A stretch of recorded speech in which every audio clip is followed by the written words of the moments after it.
Hello everyone, welcome to Unpacking Humanity, and I am your social science teacher.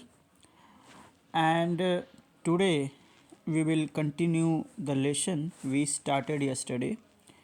So, the chapter name is India After Independence, right? So, we started this chapter India After Independence in our online classes, and today the same chapter we will continue. So, to begin with, we have already completed some key concepts like partition and independence, integration of princely states, Indian constitution, democracy and equality, challenges of a diverse nation. Further, one very good thing I do want to share with you, and that is I have introduced a new thing in my lecture, and that is test your knowledge. After studying each and every topic, you will get 1 to 3 questions, right? So that you can test your knowledge what you have already studied. And this is very good thing because it will strengthen your foundation. It will actually will be an engaged reading and engaged studying. Okay, so after end of each topic you will get these kind of questions. Okay, so further we have completed timelines also. Okay, so these are the timelines. Again, test your knowledge. Next, key leaders we have discussed, and you would have been familiar with India post independence in 1947 faced challenges due to. So these challenges we have discussed already, right? And those challenges were partition impact, princely states challenges, diverse population, rural majority, urban issues, and etc. So next, the topic we discussed yesterday was framing the Indian Constitution and the key features. And you know that some of the key features of Indian constitutions were the Constituent Assembly, universal adult franchise, equality before law, okay, and special privileges for their disadvantages and division of powers, language debate, Dr. B.R. Ambedkar's role, and list of contradiction. So up to this we have discussed all the things, right? And again, as I said, test your knowledge. So the major topic of discussion of the day is this one, and that is formation of states in India. So in this topic, this is topic number 3, we will discuss formation of states in India. And while discussing, we will follow the linguistic approach. So the topic under this topic is, Congress promise, opposition by Nehru and Patel, and demand for linguistic states. And also after that we will discuss uh, formation of Andhra states, Potti Sriramulu's sacrifice, state reorganization commission, Hindi speaking region, Bombay state division, and Punjab division. So let's begin our discussion. Okay, so first of all, I want to tell you that Congress in 1920, right, when India was not independent, right, so Congress used to held their session every year, and in 1920, right, Congress made a promise, and the promise was that after independence, each major linguistic group will have their own states, right? So suppose that when India got independence, so Hindi speaking people will get their own independent states, Malayalam speaking people will get their own, and Kannada speaking people will get their own. That was the assurance given by Congress. And what was the objective behind this assurance is to address regional linguistic aspirations. This was the target of Congress when they made promise in 1920. But later, this promise, this objective was opposed by Nehru and Patel, right? The first Prime Minister of India, Pandit Jawaharlal Nehru, and the first Deputy Prime Minister of India, Vallabhbhai Patel, both of them opposed it strongly because their focus was on maintaining administrative efficiency, and that is the reason they opposed Congress promise which was made in 1920. Next, after independence, there were demands for linguistic states, right? For example, Kannada speaking speakers, Malayalam speakers, Marathi speakers, all of them wanted separate states for them, right? In fact, in Telugu speaking district, right, which was led by Potti Siramallu, right, they demanded separate Andhra Pradesh, right? So the demand for separate state based on language, right, got stronger, right? And I had already told you that one person who is called Potti Siramallu, right, he sat on hunger strike. Okay, he demanded that there should be a separate Andhra state, right, and it should be based on language. And during his hunger strike, right, unfortunately he died on 15th December 1952. After his death, government of India came into action and they made Andhra Pradesh the first state which was based on language. So there might be a question that which state was the first state which was made on the basis of language, that is Andhra Pradesh. So the same thing happened, right? On 1st October 1953, Andhra Pradesh became the first state which was formed on the basis of which was formed on the basis of language. In 1956, Government of India constituted State Reorganization Commission, and the objective of State Reorganization Commission was to redraw boundaries for compact linguistic provinces. So the Government of India gave this organization responsibility to redraw boundaries for compact linguistic provinces, and this commission recommended formation of states on the basis of language, and it suggested Assamese, Bengali, Odia, Tamil, Malayalam, Kannada, and Telugu speakers to get their own separate states. Later, what happened? The same demand emerged in large Hindi speaking regions, and it was divided into multiple states. The first among them is Bombay State Division. So Bombay State was divided into two, right? Bombay State was divided into two. One is Maharashtra and second one is Gujarat. And when it was divided, 1960. So the Bombay is divided into Maharashtra for Marathi speakers and Gujarat for Gujarati speakers. And later on in 1966, Punjab was also divided and it got split into Punjab and Haryana states. So this is the topic of the day we have discussed. Again, as I promised, some test your knowledge questions. Okay, so the first question is, what was the objective of the Congress promise in the 1920s regarding linguistic groups? So these are the options. You can pause the video and you can mark it correct.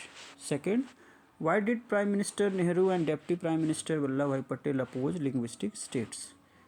So here are the options. You can read them and you can answer them. And last, what tragic event occurred on 15th December 1952 related to the demand for Andhra state? So again, four options are there.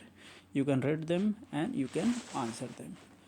And for your convenience, at the end of the questions there are answers, right? So you can check your answers also. Now the next topic is India's economic planning. The next topic we are going to discuss is India's economic planning that and in 1950. So in this, under this major topic we will discuss some subtopics which are planning commission, mixed economy model, second 5 year plan, and next one is criticism of second 5 year plan. So these are the things we will discuss in this topic. So first of all, planning commission. So government of India constituted a commission which is called planning commission in 1950. Okay, and the objective of the planning commission was, right, to recommend for economic development policies, right. This commission was given responsibility to suggest, to recommend, right, economic development policies. And this commission fulfilled its responsibility and adopted a mixed economy model. And in mixed economy model there were rules for both state as well as private sector. So in simple terms we can understand that mixed economy model is nothing but an economy where private players and state both play their respective roles to grow the economy, and India has mixed economy model. So again here you can see that mixed economy model emphasizes the complementary roles of states as well as private sector, right. And here planning commission decides industries for private sector and market, that is government. So planning commission will decide which sector will be given to states and which sector will be given to market. Further, second 5 year plan which was designed in 1956, and this plan emphasized on developing heavy industries like steel and large dams, because after independence in first 5 year plan India focused on agriculture, right, but the second 5 year plan, right, focused on heavy industries, development of heavy industries like steels and large dams. Okay, and it gave state controls on some key sector industries, right. And of course as expected it was criticized. So second 5 year plan was criticized. Okay, and why it was criticized? Because it gave inadequate attention and emphasis to agricultural development.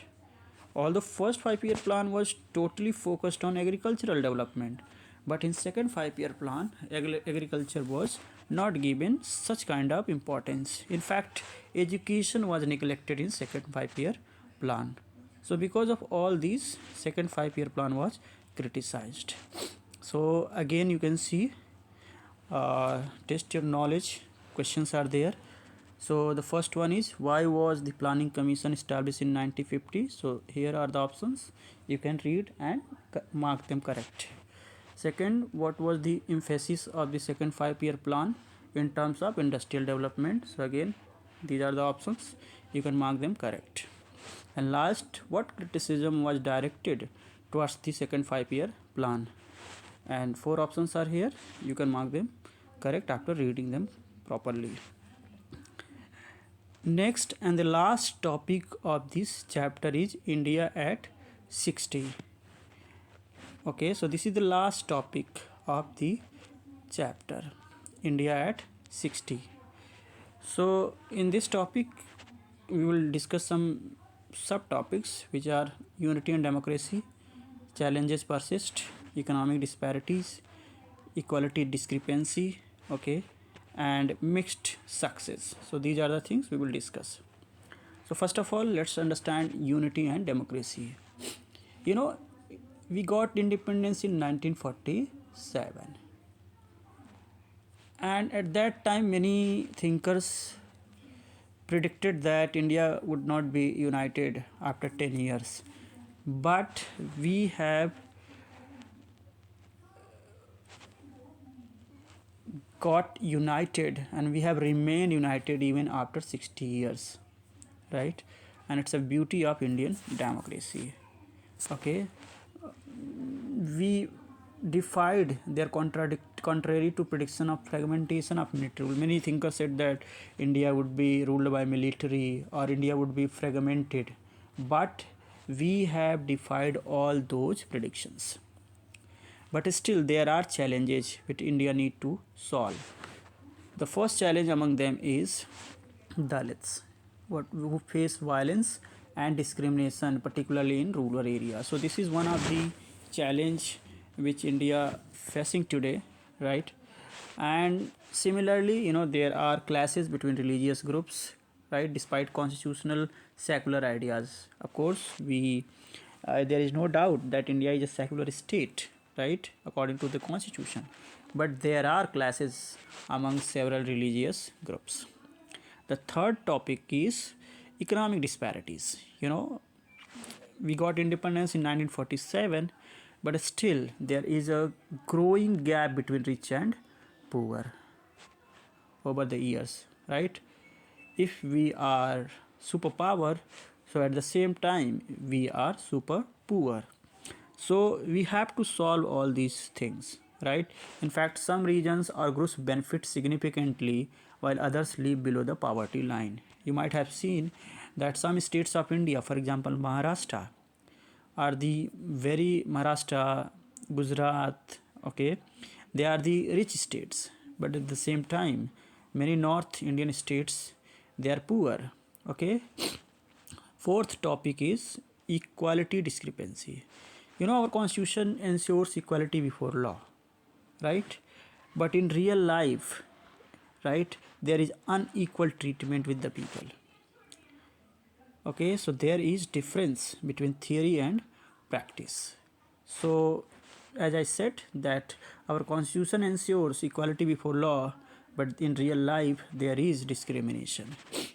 And last topic of the day is Republic of India hasn't fully met its independence standards. At the time of independence, the standards which were set, right, the country has not met yet.